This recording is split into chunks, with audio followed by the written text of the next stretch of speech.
Hello, you beautiful warriors and warriorettes. I do hope that you are well. I am Fan Dabby Dozy, and today I'm going to talk about my experience this weekend with plant medicine. I'll tell you all about it on the other side.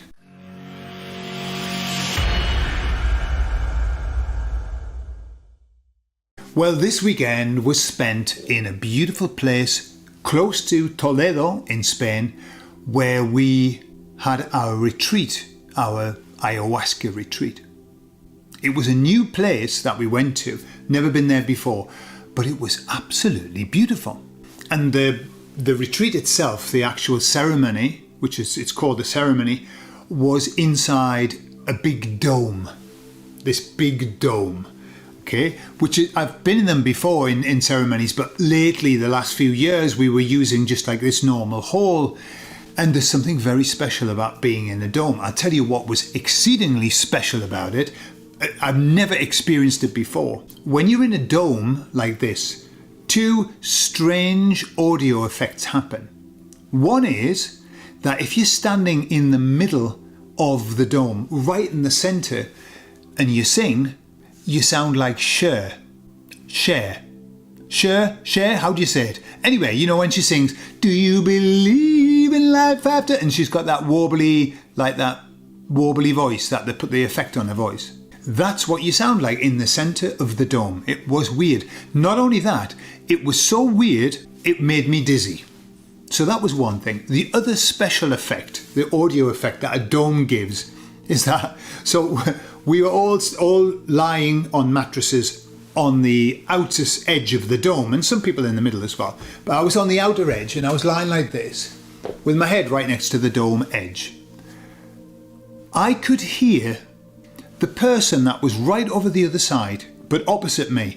I could hear them as though their head was touching mine. And I could hear everything. And when I say everything, every single noise, even, in the ceremonies, some people have to purge, and they have to purge into the bucket. And this person purged, and I've got to say that they were a very quiet purger. If you've ever been in a ceremony, when that starts, it's always the sign of everybody's taken the medicine, they've all laid down, and then little by little you hear the vomiting starting. And the sound when you're with the medicine, if it's strong, it sounds like you're in the bowels of hell. It sounds like an animalistic sound, and it's really the poor souls, the people who were vomiting. Although it's seen as very positive, right? It's a very positive thing. Ayahuasca has been used for centuries as a purge, as a cleanse. So it's seen very positively. But the people who say it's very positive are not vomiting at that moment. When you, and I have experienced this many times, when you are in the process of vomiting, it's not nice. However, the person that was opposite me was vomiting silently. It was like a trickle of a river, like lying next to a river. But also I could hear them smacking the lips like this. I could hear these noises. I was thinking, wow, how is it that? And honestly, it was loud. It was like amplified. I think if I were to be lying next to the person, I wouldn't hear the same volume. That was awesome. It was very trippy. And the last thing you need when you're with ayahuasca is for it to be even more trippy than what it is. However, we were in the middle of nowhere, in this valley surrounded by mountains. We were in this beautiful dome, and of course it's December, and so inside the dome, the guy, talk about belt and braces, he had 2 pellet stoves. One of them was twice the size of me, and one was slightly smaller. So when we went in, the guy put the pellet stove on. Fantastic, the place heated up, and then it started to get so hot that everyone was starting to strip off. I was thinking about just getting down to my vest. And so we asked him to turn it off. Well, I've got pellet stoves in the house, but if you haven't had experience of a pellet stove, what you've got to understand is that when you switch off a pellet stove, it doesn't turn off. No, that's the last thing it does. What it does, it starts to scream and complain.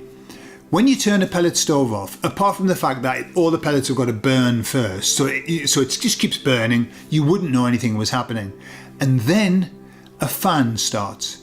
And the idea of the fan is that it cools the pellet stove down, so that by the time the fan stopped, the stove, you could touch it inside with your hand. Great. Obviously, I think it's a health and safety thing. I also think it's one of those stupid health and safety, unnecessary health and safety things, like wearing a mask, for example, of paper. And there isn't really much point, because when you've turned the stove off, the last thing you're going to do is open the door and start fiddling with it. I turn my stove off, A, if it's too hot, and B, if I'm going to bed. So I don't touch it until the morning. It would have cooled down. Anyway, that's just my little opinion on pellet stoves. So it was really hot. It was exceedingly hot. And so we were about to start the ceremony. The shaman was getting everyone to be prepared.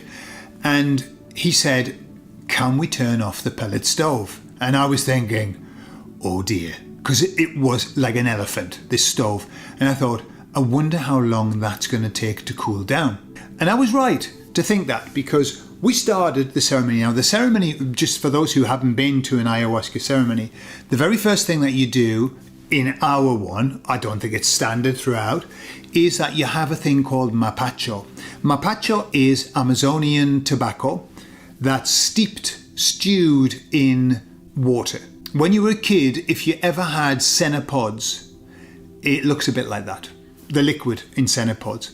And it probably works very similarly as well. So what happens with the mapacho is that you take it and you put it in like liquid in the palm of your hand, and then you sniff it up your nose. Stings like buggery, but it gives you this like woohoo, like tobacco, like snuff, I suppose. Then everybody says their what are called propósitos in Spanish, which is the purpose, what you want to get out of the experience, the night. After that, we take something called harmel, which is like a sister of ayahuasca. It's not as strong, and it's a masculine energy product compared to ayahuasca, which is a feminine energy product. Not that I'm into that kind of thing, but that's what it is. So we take some harmel, and then the shaman gets us all to lie down, the lights go off, and we have a meditation. So that's basically how it starts. So the pellet fire was turned off, and it started to go like this. Woo! And so people were saying that the purpose of the night couldn't hear a bloody thing. Nobody could hear anything. It was like, and it was saying, can you speak up, please? People were shouting, still couldn't. I was right next to the machine. The machine was here, and it was going, woo! And then the shaman, Manuel, beautiful man, said, and now it's time. We took the harmel, and now it's time for meditation. And I was thinking, please God, let the pellet stove shut the fuck up before the meditation. No, it didn't. So Manuel's kind of shouting over it was hilarious, shouting over the top of the noise of the fan of the pellet stove to do a meditation. And now, just relax. It's like, it was the antipathy of what you wanted in a meditation. I couldn't hear anything. I was just having to do my own thing because I was right next to the machine. And it wasn't until the very end of the meditation, what happens is Manuel will say the last thing, and then he lets you have like 5 minutes of quiet, and then we start. He stopped talking. We had about 4.5 minutes of silence, but it wasn't silence. That's a lie. 4.5 minutes of listening to the fan going woo, and then it stopped. And I thought, thank the Lord for that. And I just thought, right now I can start to relax.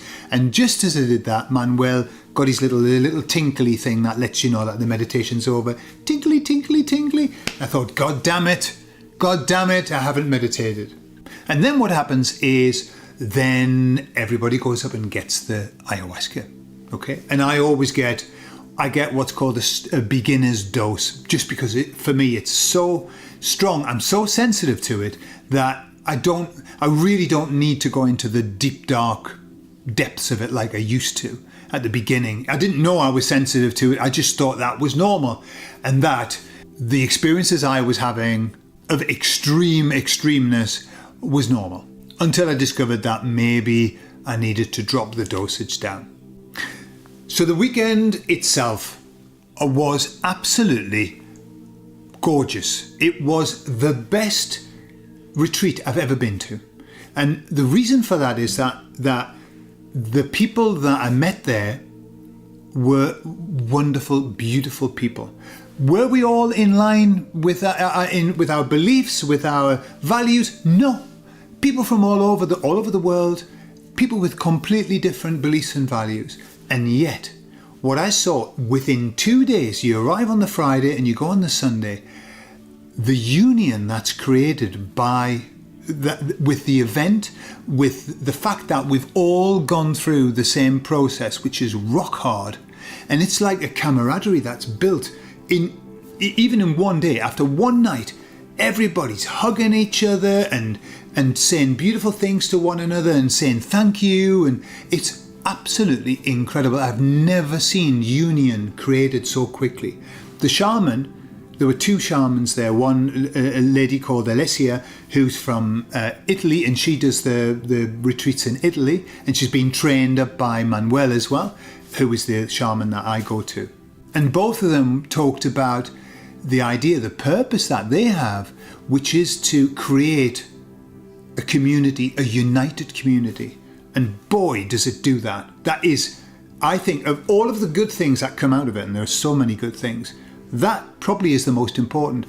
The people that I see that have been on previous retreats, when we meet each other, it's like meeting the oldest friend in the world. It's hugs and hugs all the time. I mean, I've been so hugged this weekend. It was gorgeous. And not only, you know what's really interesting? There was a point in the night where three guys, and macho guys, there were macho guys, were just standing together, all hugging one another. And they were hugging one another for, I don't know how long, 5 minutes. And it was the most natural thing ever, you know, and it's something that it isn't something that men typically do. I'm just going to go and hug my friends for 5 minutes. But it was so genuine.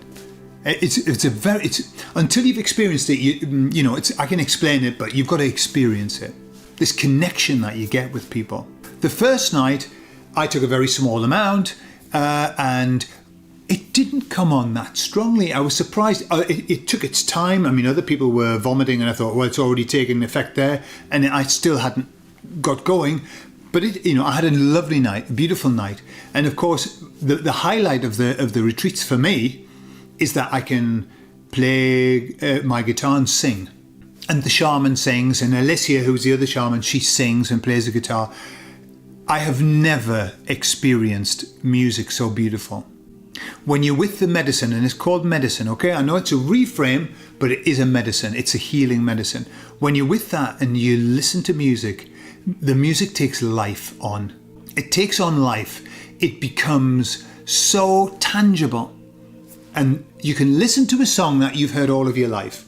You know this song. And then some words stand out to you, and it's like a message that you've never heard before. Truly beautiful.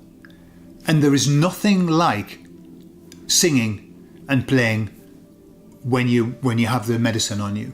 There is nothing like it. I've never experienced that experience, to be so in the moment, to be so almost like channeling music. That's what it feels like. It's beyond me. And, that's what the other musicians say. It's something that's beyond you. You're just flowing with it. It's absolutely gorgeous. Then I made a big mistake. The mistake I make, which is very often I do this, and the first mistake I ever made with ayahuasca was thinking that it was going to be fun. That's what I thought. And being cocky with it and going, hey, give me the lot, I'll have the lot. Yes, I'm all accustomed to this kind of thing. Look at my backstory. I'm so experienced in all of these kind of stuff that you pop in your mouth. And I paid a very high price, because the most important thing of any experience with ayahuasca is absolute, total respect and humility before the plant. Okay, the plant medicine, ayahuasca, is the strongest stuff around. I know there are other stuff, but in my experience, it's the strongest thing I've ever taken. And I thought, naively, that I was in control. I thought that I could control it. When you go into it like that, like what I did, you get your arse smacked so hard, so absolutely hard. And so I'm always very aware, whenever I talk about it, I always talk respectfully about it. And I never want to give it a challenge. I never want to challenge it. On Saturday, though, I was talking to somebody and I said to them, you know, when I first started taking ayahuasca, I used to hate the silences in between songs. So what happens is at the beginning, when you're in the mad bit, there's a bit at the beginning which is just mad. And what happens is the shaman will do a song, and they're always more, at the beginning, it's all very, very Amazonian. You'll have a little shaky stick with the leaves on. That sounds like rain. And he'll sing songs just with his voice, yeah? And then he stops. And while the song's on, you're a little bit distracted. But when the silence happens, that's when it goes mad. It goes wild on the inside. And you've got no control. You don't know what the hell's happening. And you just want to get the flock out of there. And so I said, I used to hate the silences. And I said, but you know now, I love them. And as I said it, I thought, ooh, that sounds a bit cocky. That sounds a little bit cocky to me, but I've said it now, too late. And right enough, on the Saturday night, I took exactly the same amount of medicine as I had the night before. Exactly the same, no different. And it was strong as fuck. And the silences where Manuel, the shaman, stopped. And it was just like so extreme. I was starting to lose contact with my body because that happens, you kind of disappear. I wanted to be sick, and it was just, ayahuasca is a beautiful, beautiful thing. The feminine energy, the nature, its raw nature is so beautiful, but it can be very cruel. And quite often at the beginning, you think, what is this all about? Why are you showing me these things? And that's what she was doing. It was almost like, in fact, the voice said at the beginning, so you like the silences, do you? Well, have this, take this.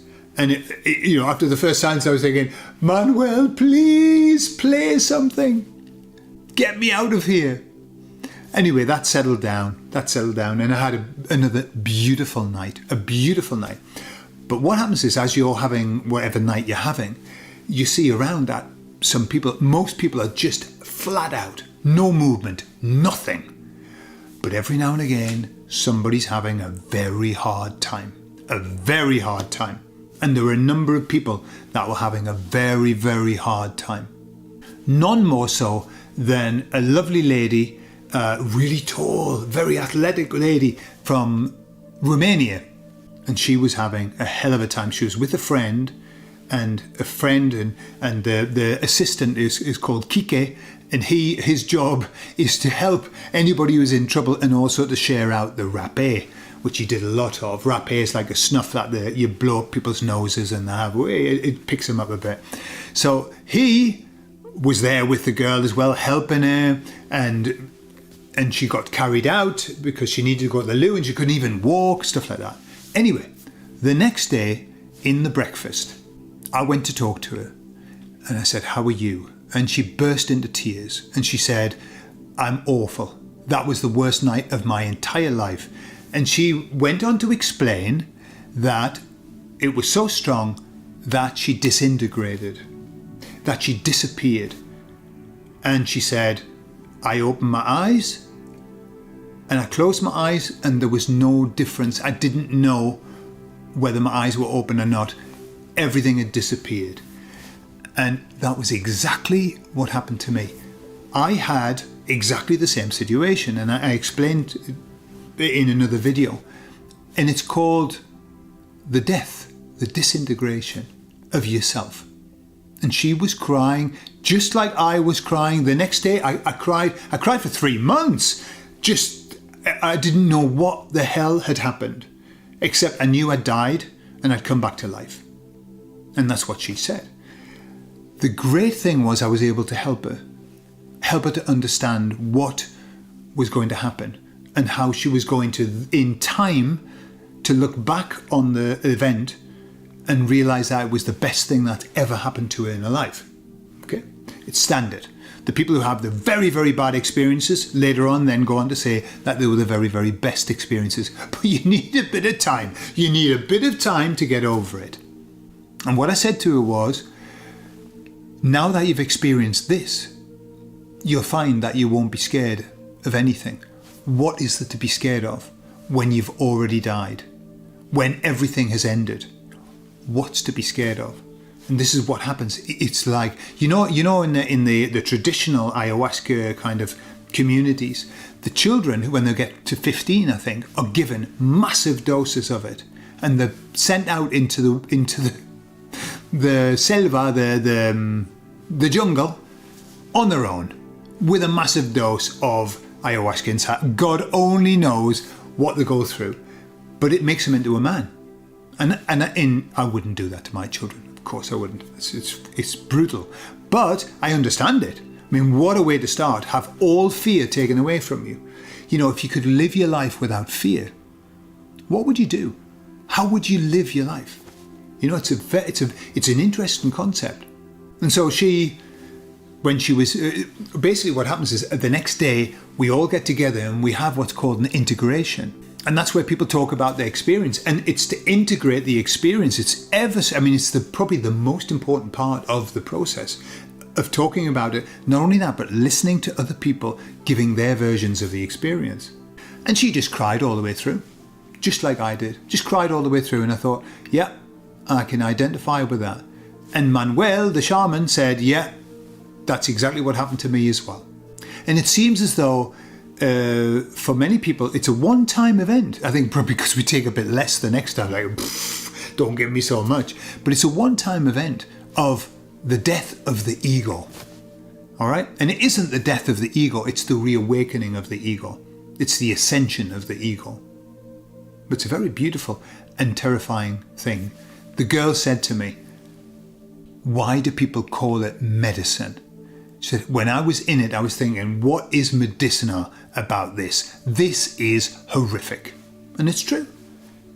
But it's later on, when you look back in retrospect, that you realise that, wow, that was exactly what I needed. And what she said was something that resonated with me so much. She said, I realised that I had no control, and I've spent my entire life working to have control of everything.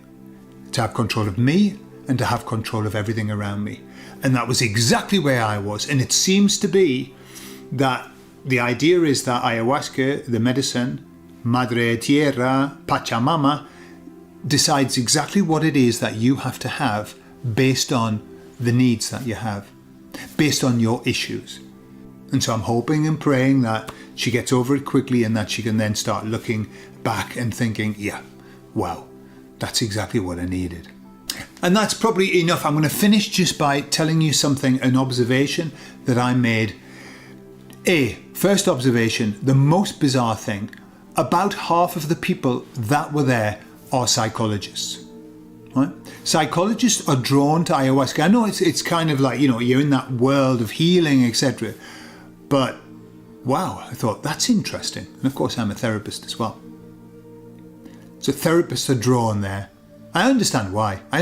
Because, you know, to be a good therapist, you've got to sort your shit out. You've got to have had shit, and then you've got to sort your shit out.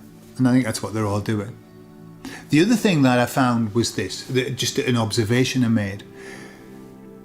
As we went round the first day on the integration, so many people, and on a Sunday, so many people were crying, and they were talking about their life situation, and boy, the stories of their life, so hard. Losses, illnesses, disappointments, split ups. It was hard. I mean, and of course, because I'm there and I'm not in therapist mode, and I don't have to protect myself, I'm crying with everybody. Oh, that's so sad. Okay, but what I realized was that life is hard. Life is very, very hard, and people have difficult times.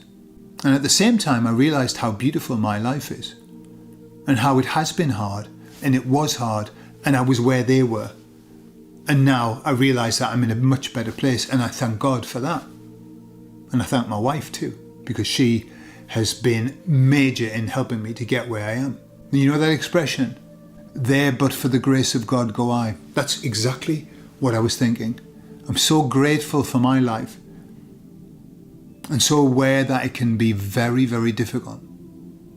And so, if you've got a very difficult life, or not, and if you fancy, experimenting, trying, giving it a go, then my recommendation is go for it. Go for it. If you're drawn to it, if you're not, don't. If you think, oh no, everybody comes to it scared, right? Being fearful is not a reason not to do it. Other things, not interested, don't like that kind of thing, no, but fine. But if you say I'm scared to do it, you probably ought to do it. Anyway, I love you all, and I'm feeling absolutely energized and very, very, very, very woo, but I'm wonderful. I love you all, and I'll speak to you all later. By the way, if you've had experiences with ayahuasca, or if you thought about having experiences, put it in the comments, let me know. Bye-bye, I love you all.